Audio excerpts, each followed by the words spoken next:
Okay, Hazel Savage, Hello. VP of Music Intelligence. Correct. At SoundCloud. Also correct. But also founder of Musiio, which has now been brought into SoundCloud. They acquired you. Yeah, so how I've been describing it is, I've been saying for the last 4 years, I'm Hazel Savage, I'm the CEO and co-founder of Musiio, and now I have to say I'm the VP of Intelligence at Musiio by SoundCloud. That's why I had to read it. I'm glad that you had to go through it in detail. So, even now I just catch myself because there's always a high chance I'm going to introduce myself with the wrong job title.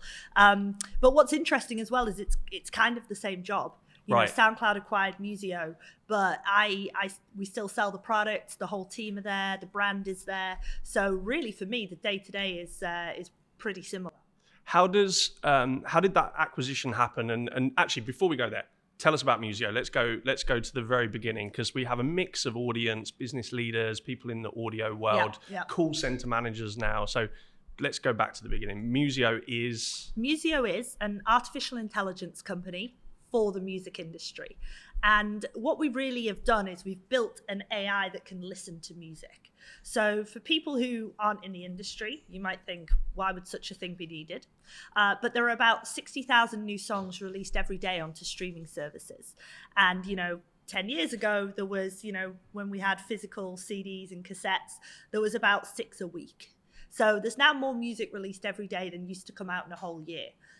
That's great. It's great for artists. It's great that more music can come out. But what it does mean is the industry is kind of staring down the barrel of a lot of content that they don't know what they have, what they can do with it, how they can sort it, search it, playlist it. So by building an artificial intelligence that can understand the content, you're able to do a lot more with what you have. So is this producers that might want to pick out a playlist or pick out a snippet for an advertising campaign, all the way through to... Well, what are the use cases? Well, yeah, so we sort of describe it as anyone who has a large catalogue of music could benefit from AI technology to manage that catalogue. But we do tend to see the applications with record labels, streaming services. It could be individual producers, also sync. Say someone's got a database of 50,000 songs and Netflix come along and say, oh, we're looking for a piece of music that sounds like X.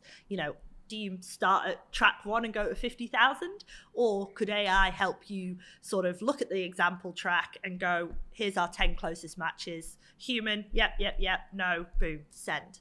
So it's kind of turning those hours and days long processes into something more automated, which leaves space for more creativity.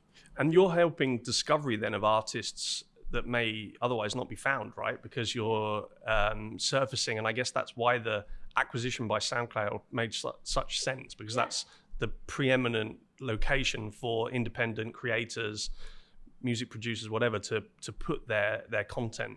Yeah, absolutely. I mean, SoundCloud, I think, has probably the biggest catalogue of music in the world. It's about 350 million tracks. I think our next biggest customer that we had pre-acquisition was about 10 million. So that's quite a jump in volume. But even all the core streaming services who don't have user-generated content, UGC, will still have around sort of 60 to 90 million songs, which is a lot of songs. Yeah. And I remember, actually, we have another great client who has a sort of a private music publisher, and they have about 50,000 songs. And when I was setting up their account and testing that it was all working, etc., I actually was dropping in a few tracks and just making sure it was all working how I wanted it to. And I found that they had an artist in there who I know, who's like a friend of mine. And I was like, oh, you have Harry John George. He's with you? And oh, okay, very cool. So, they didn't sort of know off the top of their head they had him. I didn't know, and I've been working with this catalogue for a week. But then you can uncover these sort of hidden gems using our technology. So yeah, exactly why a company like SoundCloud would be interested. So that happened earlier this year, and they've brought you in. Has it changed? You've already mentioned it doesn't really change the day-to-day of your role, but what does that extra ammunition give you in terms of being part of that huge ecosystem? Well, so the acquisition was April 29th. I remember the date. You got to have a when you sell a company, the closing date is very important. It's not a kind of a loosey about this month, about this time. It's because you set all of your numbers and programming and banking all towards one specific date, and at that point the switch happens, and then it's, so it's an art form is the sale of a company. So yeah, April 29th, 2022, we sold the company. But obviously I'd been working on this deal with them for much longer back previously in 2021, and they'd been a customer for a year and a half before that. So we'd already learned to work with each other. We'd already learned where the benefits of the product is, which kind of to them is like an extended due diligence. I was going to say that's possibly the best due diligence you could ever have, right? And I saw someone else this week, someone I would consider a competitor, who's entered into a commercial deal with another big music company. Oh, I wonder who that might be. And I basically just went, that's day one of due diligence. Yeah. So I can spot it now. I see it coming. What, without speaking kind of against the monster of SoundCloud, what did you fear when you were approached to be acquired? Because that's your baby. You've built that from the ground up with your co-founder. You've got a team of people. You've got a brilliant website that brings the personality of that team to life. What did you fear in being acquired? Love that question. So, well, firstly, I would just, because people have used the statement with me a lot, like, it's your baby. And funnily enough, I don't feel like that. So that's like part one of the answer to this, which is I don't feel unnecessarily attached to my company because it's a business. Right. And I think, you can love what you do, you can love the team, you can really enjoy doing it. But I think maybe it comes with age, with not being like an early 20s founder.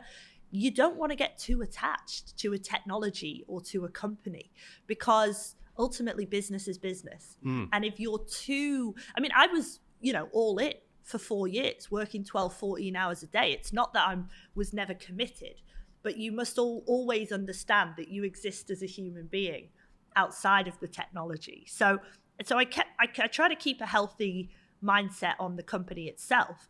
But then when it comes to what did I fear? So I never really feared that I was losing control, that I wasn't the number one or the big boss anymore. I'm actually not particularly attached to being a CEO. Love being a founder. CEO is a tough job. So I didn't really have any of those worries about being acquired. I guess it was more the day-to-day, are we going to be able to keep all our customers? Is the tech going to stay in market? It is. That was one of the things I was, very keen on. Who will my new boss be? Will I like them? Will we get along? What will the working culture of a bigger company be? I mean, I know SoundCloud, everyone does by reputation in the music industry, but how will that culture match? And especially when you're coming in as a 15-person company being acquired by a 600-person company, the general anticipation is that we absorb into them. So therefore, is their culture one that we want to adopt? And how do we work towards bringing the best of what we had and not lose that in the mix? So those were my fears, if you will. How do you make that a success? And of course, this is the first company I've ever built and sold. So I get to do everything for the first time, which just makes it doubly hard. There's a playbook building in your mind about how to repeat it if that's your journey in life. Well, I mean, playbook building in my mind if I ever decide to do it again, but I'm already hit up a lot and advising a bunch of other founders who are me a year or 2 years ago. Yeah. And it's just amazing the knowledge you can have. Like, they might send me a document and I'll be like, red flag, no, don't do that. That'll come out. This won't work, And so, to live it is to do it the hard way. Yeah. Doing it a second time, I'm sure would be fun.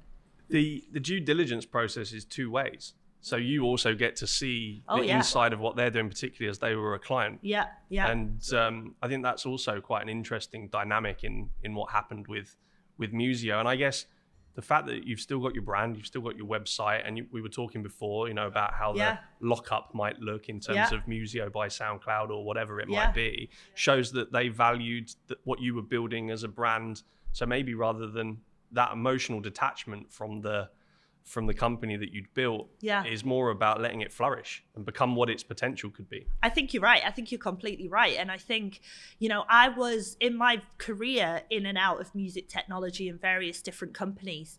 Over the years, occasionally I've had a job where, I'm the show pony. I'm the put the hat on me, send me on every cheap budget flight to every country in the world, handing out stickers, ringing the bell for whoever. And then I've also had jobs where I've been, told, oh, we don't speak publicly, we don't go out and talk about these things. People find us, but we never push. People pull. And honestly, in those occasions, I've been like, amazing, 2 years off work travel. I can just stay home on weekends and I can have a reasonable sort of, work-life balance. And so the other thing as well, not fear, but a curiosity for me was, I wonder which way this is going to go. Because, Musiio has a very strong brand and I do myself a lot of promotion around the company and my own sort of journey as a female founder. So I was like, are they going to want to capitalize or is that distracting and we're going to want to pack that away a little? And honestly, I was very open to either because I was like happy to have a few quiet years, sit back a little, enjoy the spoils.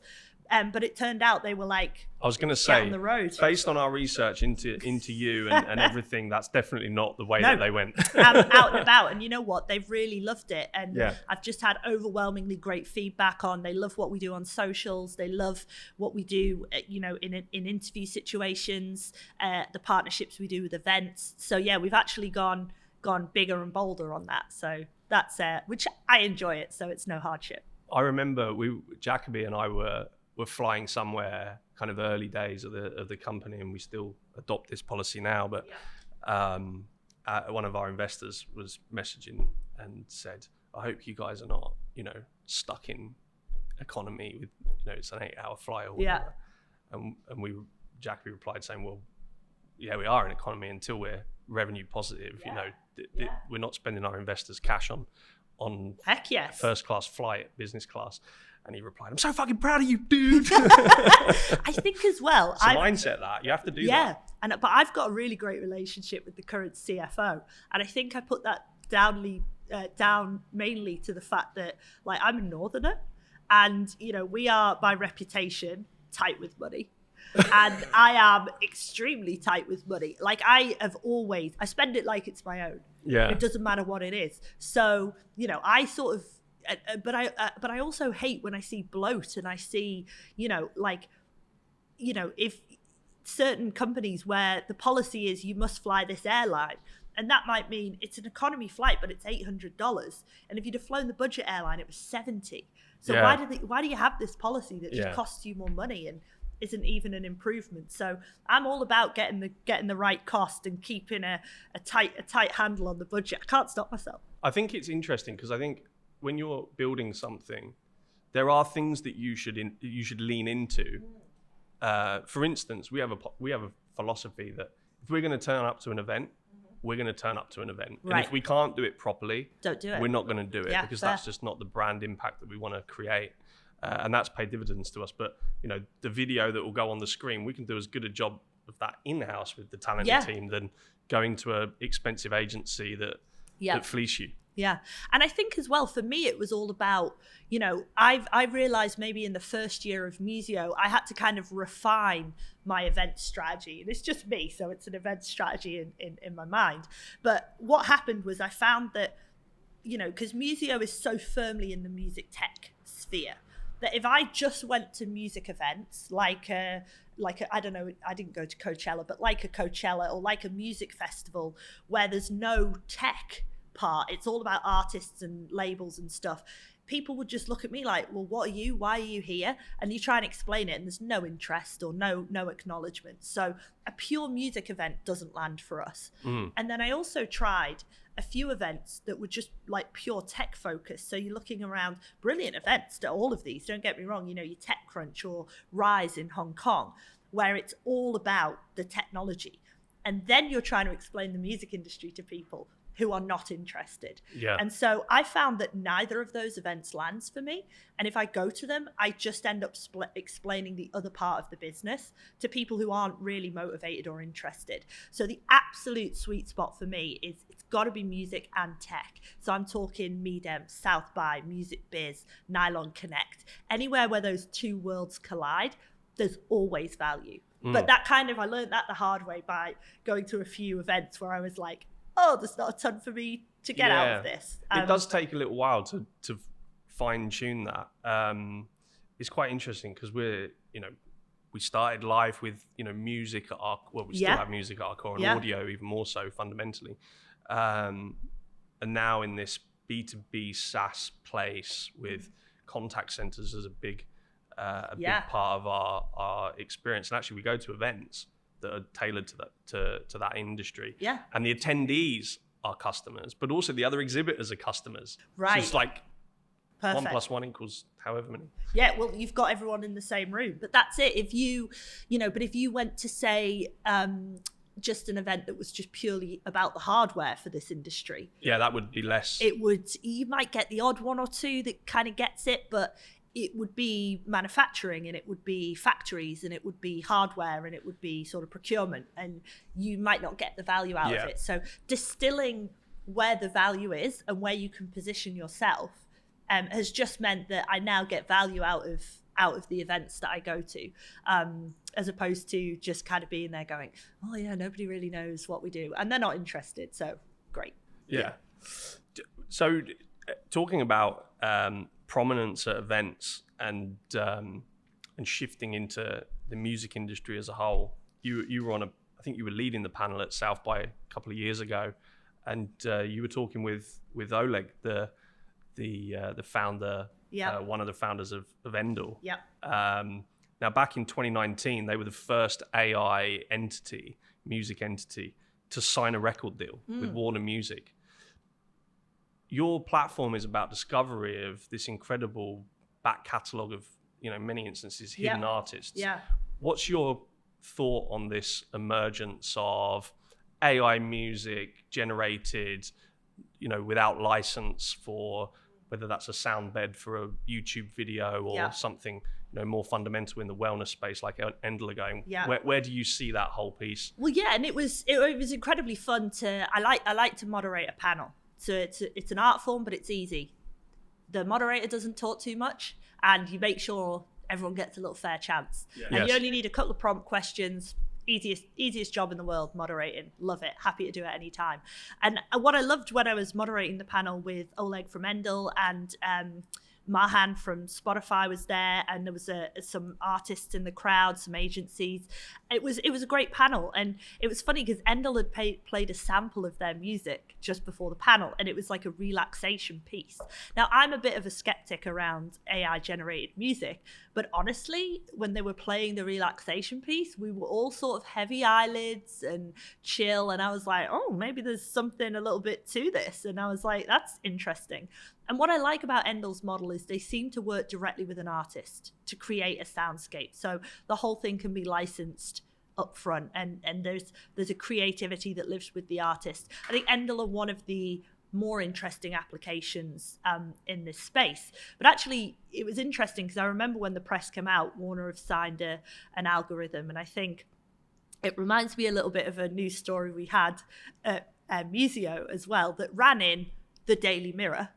Of all places. Top tier, top tier publication. And we were in Singapore, of course, no idea why the Mirror ran this completely nonsense story about us. But what they said was, Musiio AI robot creates music. And I was like, calling up my team, like, where are these robots? Am I going to rock up in the office tomorrow in Singapore? Westworld. Full of robots. I was like, there's no robots. There aren't any. I kind of wish there was, but there aren't. But what they'd done was they'd deliberately or accidentally just misinterpreted a blog post we'd written, where we ran a bunch of music that was successful on TikTok. We ran it all through the AI, and we were like, oh, it turns out most of these samples are instrumental, most of them are electronic music, most of them are in a minor key, and most of them are 30 seconds long or whatever, you know, the commonalities were. Yeah. And then Sean, who was one of our music interns, wrote a piece of music that also fit that description. Right. So a human wrote it. Yeah. And then we published it, and we were like, you know, taking what we know about the top tracks, we've created a track. That's a little fun blog piece that we did. And yeah, then the Daily Mirror, it's like, robot wrote this. And we were like, no, that's Sean. Sean wrote that. Sean should forevermore wrap himself in tin foil and just turn up like a robot. Exactly. But, you know, so I do believe that with the press, sometimes there's some sort of willful misunderstanding of the concept. And I think just maybe someone just thought it was just, it's fun to put robot in the headline, right? Man, the legacy print media have got a tough... What do they do to stay relevant? Yeah. But like I say, when it came to, you know, Warner signing an algorithm, that's a great headline. Yeah, but I think the reality of the actual deal, now I know a bit more about Endel, like they'll do a partnership with a specific artist who might be a Warner artist, and there may be some exclusivity there, and they will create sounds together, soundscapes, parts, and then the AI will take that and then generate it into something new. They're taking the stems, aren't they? That fly's going to die in a second, by the way, if it keeps harassing us. I love it. It's probably not going to show up on camera, so we're just going to look it just looks like we're karate chopping thin air. They take the stems, right? And then they build that into, you know, something that's generating. Is that then a new route of monetization for artists to leverage their talent and their creativity in a different way? Because it's a tough industry that's probably changed a little bit in terms of they make most of their money from live concerts rather than sales of albums, you know, and they try and do little tactics like Muse did a pre-sale of their album, and if you bought the album in the pre-sale, you were the first in the queue for the tickets for their tour. Right. So it's hard as an artist. I think it's just more and more becoming a collaborative look at how you can create a holistic living from being an artist. And, you know, as I say, back in the old days of record stores, you know, you were selling physical media, and of course the industry loved it because they sold everyone cassettes, and then a new format came out, CDs, and they resold everyone the same stuff all over again. Yeah, best of Prince, best of the Beatles again. There you go, new format. So, you know, that was a golden era in terms of, like, you know, sell the same product twice, you know, but that's not maybe a common business model we should all aspire to. So now we look at, in the age of instant access and streaming, what does a career look like for an artist? And, you know, it can be a combination of many things. It can be merchandising, it can be ticket sales, it can be, you know, getting into the sort of Web 3, 2.5. How do you feel a greater connection? Is it tipping? Is it live streams? Is it a Patreon account? You know, there are many ways to build a collaborative career these days. And I think it all, you know, if for the right artist, a partnership with a company like Endel, where there is some monetization, and because you're the artist creating, and if you're comfortable with the idea that you're kind of collaborating with algorithms and there's an element of artificial intelligence, then yeah, absolutely, that's part of an agreement. In the same way Travis Scott might do a hologram, it's he's kind of collaborating with the design and the game and the elements of him and the game together, and I'm sure he made a lot of money from the relationship. So for the right artists, the right partnerships, it can be really interesting to see where the hybrid intersection with technology exists. So that intersect with NFTs was definitely one of the main things at South by Southwest this year. I found it quite depressing, a lot of the content. Okay. I mean, the metaverse was one of the biggest. My guys always get angry with me for ranting about the metaverse. The metaverse is brilliant for entertainment, gaming, productivity tools. I just think it's complete nonsense. From an entertainment point of view, I fully get it. From a gaming point of view, South by this year was dominated by NFTs that intersect between artists and technology. Yeah, well, it's all just the buzzwords as well, isn't it? You know, it's like, it is massively. You know, Web3, NFT, like you say that at the minute, people. I can't go to a panel at the minute without there being a Web3 NFT panel, because everyone just feels like we should be talking about it. I haven't seen any applications of it yet that I love. No. I don't feel like the tech is where we need it to be. Because it kind of reminds me in 2018 when I started Musiio, every other company at the incubator I was at, like over 50% were crypto. Because crypto was the thing. Crypto, Bitcoin, everything. And, you know, there's always a new thing and there's always a new saying. The application of that technology is where it gets genuinely interesting. And a lot of times the tech is just thrown in for the heckins. I mean, it was the same with AI, although AI is a bit further down the line. You know, when we first started Musiio, there was loads of companies saying AI that weren't really AI. You know, it was just algorithms really, or it was somebody manually doing it in the background, calling it AI. So that was hard because I had to wade through that trust level of, well, everyone says AI, but it isn't. And then to have, you know, so the few of us who were doing a true, you know, neural networks and machine learning had to kind of push our way through. And I feel like Web3 is where AI was 10 years ago. Yeah, I agree. And I wait with bated breath to see something that inspires me, quite honestly. Yeah. One of the things that I saw this week, and we'll tag them in this because we're going to give them some props.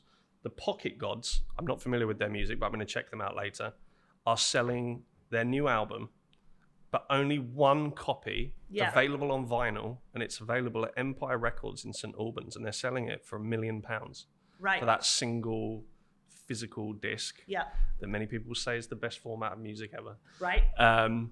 It's kind of like you said it before we started here, it's like an NFT kind of, you can own this one piece of history. Well, it's, you know, NFT is non-fungible.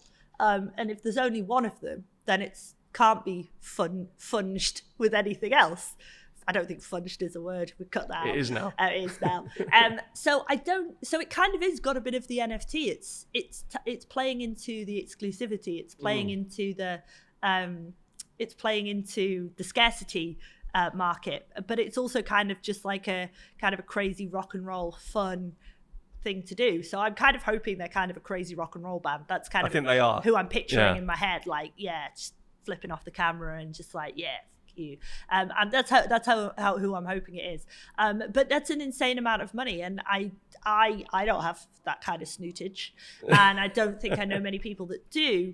And so it almost feels like they can't maybe really expect it to be bought, because it's out of the, you know, it's a 1% thing. And then, but I mean, if I did have that kind of spare money, I would like to think I would do more honorable things with it. But if I had enough money to do honorable things and then still had that as spare money, I mean, the temptation just to buy it and be like, shit, would be right there. Yeah. What's the resale value? I don't know.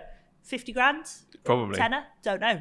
But it's more of it feels like more of a thought experiment, but I like it. Yeah. It was like that when the iPhone launched. There was a guy who he created an app, and it was just a diamond or a ruby or something. I'm old enough to remember this. And it was like $5,000 or something, and the only functional use was just that it was there.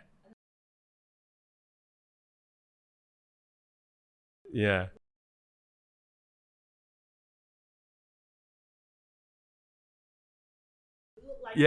And you just drink it like that. Yeah.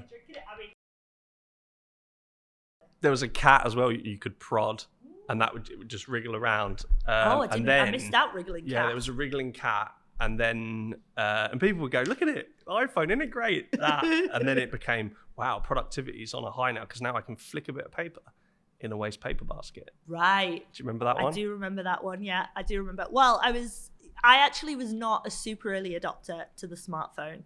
I only came in around iPhone 4. I was 3. Yeah, I did not get... I was only one before Yeah, you. I did not get the 3. I only had the 4. And, you know, I just held off for a long time because I just wasn't that bothered and I wasn't that interested. But I was talking to my taxi driver about this on the way here. Google Maps, absolute game changer. If you ask me about, like, the top 2 or 3 things that have, like, massively changed my life for the better, Google Maps is up there, because prior to Google Maps it just used to get lost all the time.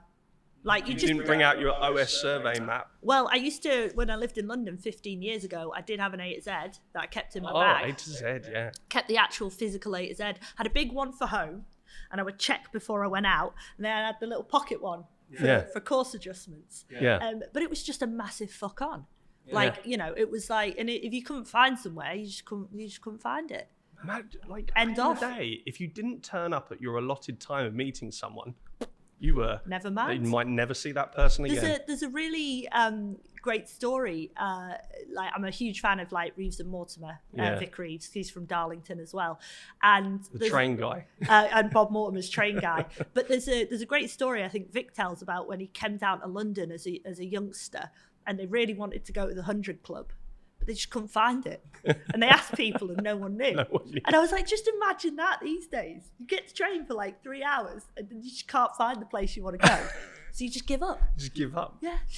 Does on a serious note, as a founder of a technology company and now advising other companies, does the intrusion in what they know about you based on your Google Maps or whatever else, does that bother you? I put it to one side in my brain and go, well, it's helping me more than it's intrusive. I don't care because I don't think I'm interesting enough for it to be of interest to anyone.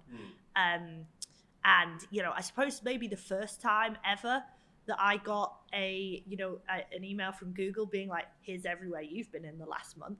I was like, oh, that feels like an overreach. But I suppose once you realize that's all fully automated, they probably sent out 10 million of these emails today. Yeah. And honestly, I'm genuinely not doing anything interesting enough for anyone to look at it. And I'm, you know, oh, guess what? I'm in Talyard, London. Guess what? I'm in the city centre in Leeds. Like, as is hundreds of other people. Like, I just maybe think it's not that interesting. But, you know, I think it's got the potential for overreach and it's got the potential for misuse. I don't know if I've just been lucky that I don't feel that way. But yeah, no, it doesn't bother me so much. Yeah. I mean, we were able to determine before we jumped on here that, in fact, you have come back to your original haunt. Yes. Around the corner where you started. Well, I don't know whether you started, but one of your early roles in the classical section of HMV in the basement, literally around the corner. Literally around the corner. So I'm gonna do a little pilgrimage straight after this. Yeah. And I was like, as I was coming here today, I was like, East Castle Street. Hope you don't mind me giving away the location. Damn it! Everybody knows where we are now. East Castle Street. And I was like, why is that so familiar? And I got a taxi here, so I wasn't really paying attention. But yeah, when I was at university in Newcastle, my last 2 years of uni, I worked Saturday and Sunday actually, at HMV in Darlington, my hometown. And then as soon as I finished uni, I was like, shit, got to get a job, you know, got to earn my keep. I'm a worker. So I just basically went into HMV and I was like, can I go full time? And they were like, yeah, because I was a good worker. And then I was like, and can I get a transfer down to London? And they were like, sure. And so I had to wait for like an internal transfer opportunity to come up. And the only one that came up was in the classical music department. And I didn't really know a lot about classical music at the time. But I was like, I know the job. I know how to do everything in this job. I just don't know that genre that well. I figure I can learn it. So yeah, so I got them to transfer me down to London. And that enabled me, someone from my background, to be able to come down. I was earning minimum wage, but I could pay rent. I could move here. You know, I got the bus to work. And, you know, because I couldn't have just moved here on spec, on the off chance. So that really enabled me. And then I was at HMV for another 1.5 2 years. Before I left and got a job at Shazam. So yeah, it was my first full-time job and it was my first job in music. Although people at the time were just it's very dismissive of it being retail, but yeah. It's quite sad that you can go and buy music, obviously, if you really want to, but just that experience of going into HMV back in the day and it was just all there, particularly the flagship store on Oxford Street. Yeah.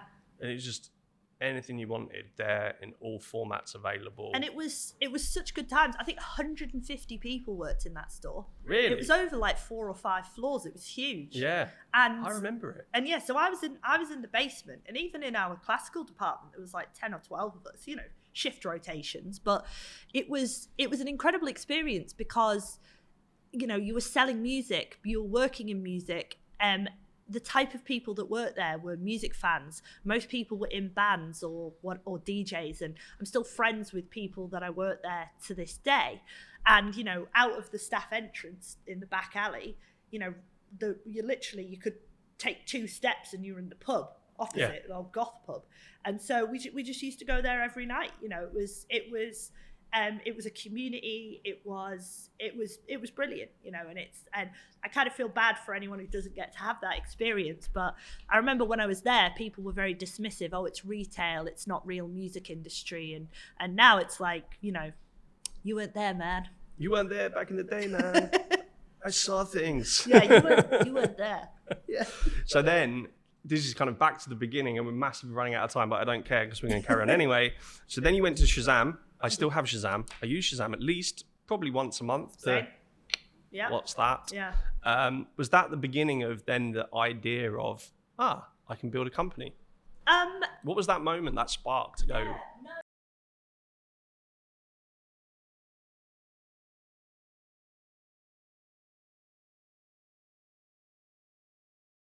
no. Right.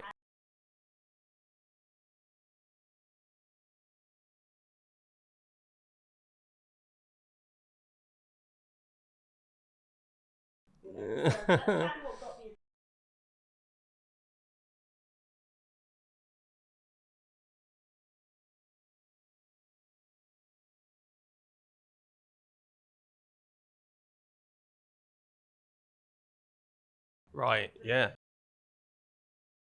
It was pre-iPhone. Yeah. It worked pre-iPhone. I can't So remember. do you remember old mobile phones with keypads? I remember them. So you used It to was actually the dial. pursuit to get the smallest phone possible back in the day. So you used to dial the 4 digits down the middle of the phone, 2580.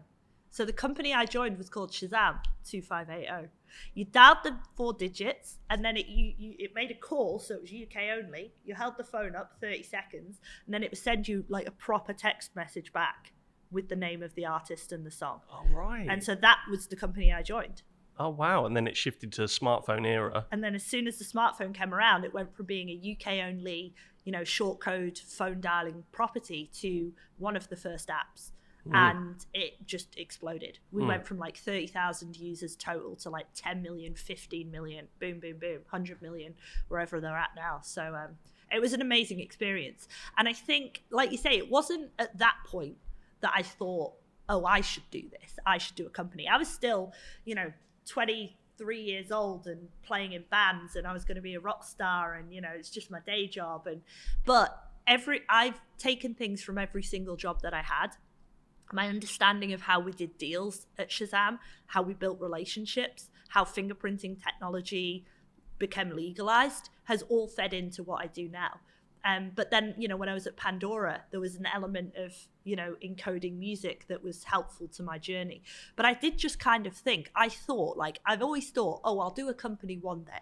And I thought I'd just be like sitting around, and all of a sudden I'd be like, oh, ding, doesn't work like that. No. So I would have been waiting a long time, but I was actually invited to join a startup incubator. And I thought, okay, I'm not doing anything right now. That could be interesting. And they pay you to do it, entrepreneur first. So I was like, yeah, cool. Pay me to come up with an idea. And I joined, and I just, day one, I sat down and I wrote the 10 worst things about the music industry. And then I worked with my business partner, who's the AI scientist, to go, which of these could AI solve? Number 4 on the list was just people are dickheads. And apparently there's no AI solution for that yet. So still working on it. I worked in the music industry in Australia. You can Google what's going on there. So yeah, pretty tough times. People are dickheads. If we can solve that with AI or anything. Yeah. Just anything. I mean, it doesn't have to be an AI solution. Maybe if I'd met up with a blockchain scientist, he would have been like, yeah, I have a way to make people take responsibility for their horrific behavior. But we went the kind of the AI solution to the challenge of. I think you picked the right one. what do you do now? There's a ton of music out there. Yeah. That's a big challenge. Yeah. So you touched on something a second ago, which I wrote down and I wanted to talk about. So community. Yeah. As a startup founder, and now as someone in a bigger team, still with the energy and the spirit of a startup scale up as part of that, how in this virtual digital world can we continue the community aspect that created friendships and network for you all those years back? Well, sorry, not all those moons ago. You're not wrong. In the basement of HMV. Because I really struggle with this idea more than any. I think it depends, and it depends what we're looking for. Like, I mean, I'm sort of excited by the way the next generation or younger generations create community through Discord, through Twitch streaming, through, you know, Fortnite or Minecraft. Like, there are new ways to connect that feel a little out of my area of expertise. But I think we're at an interesting point as well, because we are literally sort of having had 2 years of lockdown and pandemic. Not saying it's totally gone, but we are in a place now where I've heard commentary around, you know, hybrid's great or working from home is great, but you do miss a little something by the slog of an office, like an experience, you know, like the cool stuff that happens when you just show up. And so how do we replace that? How do we make sure that we keep the good stuff and don't have the bad stuff? I think there are ways to do it. There are ways to build culture and community in businesses. There are ways to build culture and community in offices. And then I also think in terms of sort of music fans, whether they want to engage online, offline, like the meet and greet, you know, the signings are still popular. So it becomes about which parts of it do we want to keep? You know, maybe we don't want to keep the standing in a line for 10 hours, but we want to keep the personal connection with an artist. And maybe that's why Cameo is so popular in those apps. So I think it's all about how do we evolve it so that we get the good stuff, but we make it more efficient without losing some of the magic. I definitely don't have the definitive answers. Yeah, I think it's something that needs to be worked on.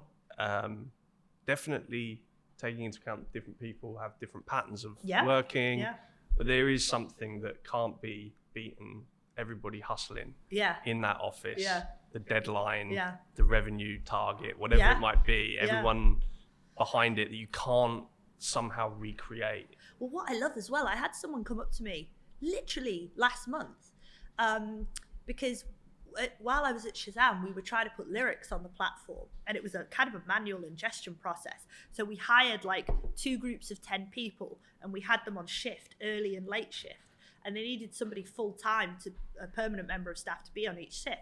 And I volunteered for the late shift because I am a super night owl. Like, I love to stay up till 3 or 4 a.m. I'm terrible first thing in the morning. I think even for this session, I was like, afternoon, anytime in the afternoon's fine, just don't get me before midday. And someone who'd worked as a freelancer on the night shift remembered me from like 15 years ago. And I was like, the night shift. Like, and it was kind of a thing because everyone else had gone home, but we just did our work into the night. And, you know, I love that. Yeah. And, you know, for someone to remember it years later is, But obviously at the time, it probably just felt like more of a drag. But yeah, sometimes the drag's good as well. I get a sense that this just is all the building blocks yielded the thing, right? It is kind of tapping into your life journey. We are now fully out of time. The editors will say, stop talking because this is going to take us ages. They can just cut that bit out about where we look at the fly for ages. No, I think that was good content. Oh, that's top. That's we'll key. Do that as the cut down. Okay, great. That'll be one of the 30-second cut downs. Top tip, though, we've talked about a lot of tips, but top tip for founders, people with an idea. What's your top tip? Oh, just one. Hang on, did I have one before? We've talked about loads, but is there something that jumps to mind? We haven't talked about the female founder thing, which I'm kind of, in a way, like that we haven't talked about it because it shouldn't be the focus, but it is, I guess, important. Yeah. It is important. Well, it just, there are so many tips, and it depends. If somebody was asking me about picking a co-founder, top tip. If someone asking me about raising money, top tip. Like, it really depends on the specific area that they want that tip in. Or selling a company, top tip. But my funny top tip because my co-founder, Aaron, Swedish guy, brilliant scientist, CTO in our company and co-founder, and he is married to a lovely Singaporean woman. I am married to another British fellow, but because we're the same age, we'd quite often show up to investor meetings, and investors, they'll ask you anything. There's nothing, how old are you? Are you married? Have you got any kids? There's no sort of like interview process that, we can't ask that. Certainly not in VC world, and not because they're investing in you as well as the company. Exactly. So they want to know everything, and they'll ask stuff that I'll be like, I don't know if I'd have asked that. But and so we'd walk in and they'd just be like, oh, are you married? And I'd always just say, yeah, but not to each other. Yeah. So just kind of finding a fun way to, and it never bothered me, never offended me. But you do get a lot of married couple co-founders, so maybe it's a fair assumption. But trying to find a way to deal with it with humor was always my favorite way to go.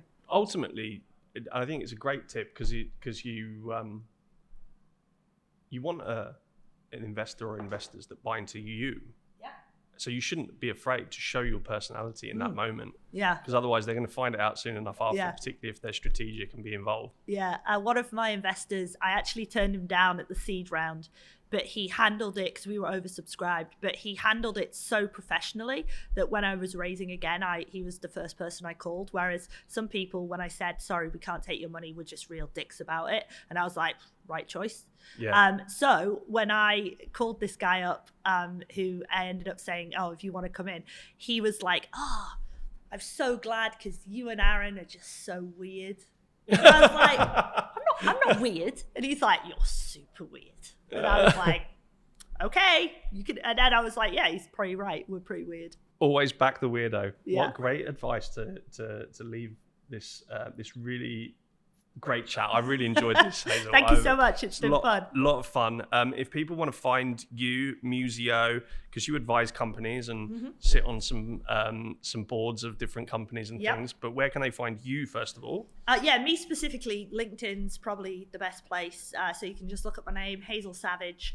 I get many invites. So if you want to connect on something specific, pop a little note in about why you're connecting and where you found out about me, because I just get hit up with a lot of cold calls and sales and stuff like that. So hit me up on LinkedIn. And then Musiio is Musiio. We can put the thing right with the thing, Musiio. Got 2 I's in it. Yeah, musiio.com. Yeah. Really fascinating company that you've built, and all the work you've put in hopefully gets even more enhanced with the acquisition by SoundCloud. Congrats on that. Thank you so much. Thanks for talking to us today at the Iris Pod. Cheers. Thanks for having me. All right. My final bit, because otherwise I'll get told off by the team. Sorry, you'll have to listen to this, Hazel. Remember, there's this white paper. It's about the call and contact center, digital transformation pursuit. How do we build out this incredible customer experience?